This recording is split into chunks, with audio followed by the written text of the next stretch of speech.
Conspiracy, which means to breathe together. Conspiracy. Last week, a woman smiled at my daughter, and I wondered if she might have been the sort of girl my mother says spat on my aunt when they were children in Virginia, all those acts and laws ago. Half the time, I can't tell my experiences apart from the ghosts. A shirt my mother gave me settles into my chest. I should say onto my chest, but I'm self-conscious. The way men watch me while I move toward them makes my heart trip and slide and threaten to bruise, so that inside my chest, I feel the pressure of her body, her mother's breasts, her mother's big, loving bounty. I wear my daughter the way women other places are taught to wear their young. Sometimes when people smile, I wonder if they think I'm being quaintly primitive. The cloth I wrap her in is brightly patterned, African, and the baby's hair manes her alert head in such a way she is often compared to an animal. There is a stroller in the garage, but I don't want to be taken as my own child's nanny. Half the time, I know my fears are mine alone. At my shower, a Cameroonian woman helped me practice putting a toy baby on my back. I stood in the middle of a circle of women stooped over and fumbling with the cloth. Curious George was the only doll on hand. So the white women looked away, afraid I would hurt my baby, while the black women looked away and thought about not thinking about monkeys. There is so much time in the world. How many ways can it be divided? I walk every day with my daughter and wonder what is happening in other people's minds.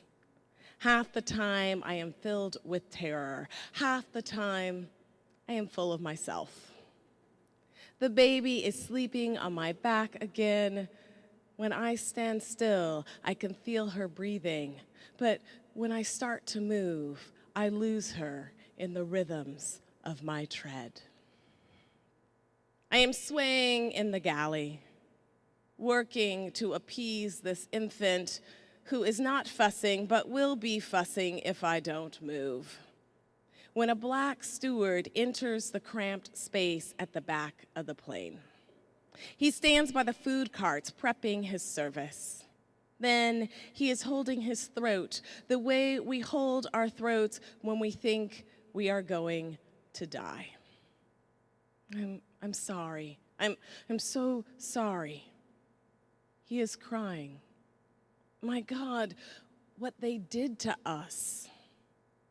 I am swaying, lest my brown baby girl make a nuisance of herself. And the steward is crying honest man tears. Seeing you hold your daughter like that, for the first time, I understand what they did to us. All those women sold away from their babies, he whispers. I am at a loss now. Perhaps I could fabricate an image to represent this agony, but the steward has walked into the galley of history. There is nothing figurative about us.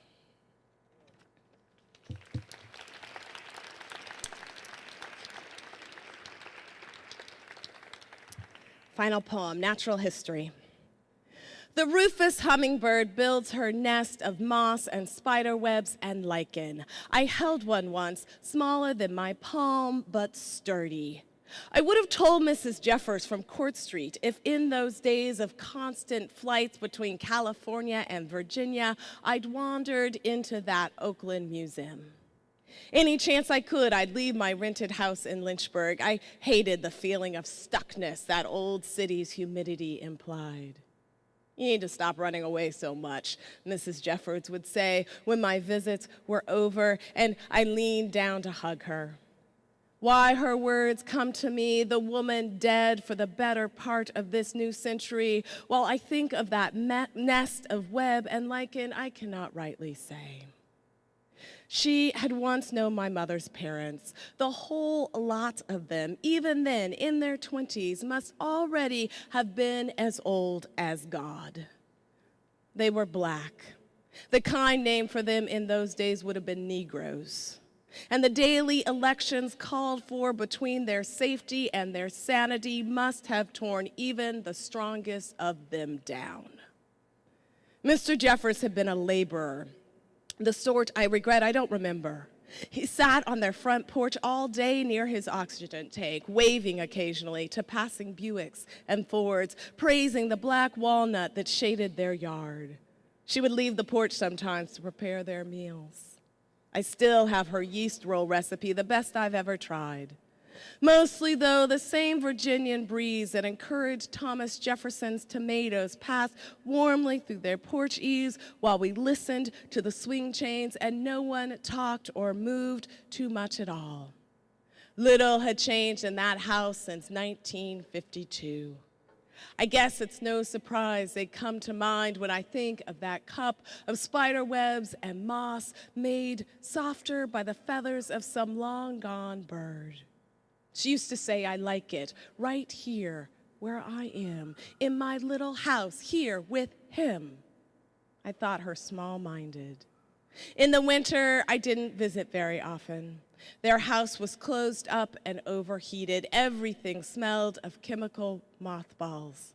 She had plastic wrappers on the sofas and chairs.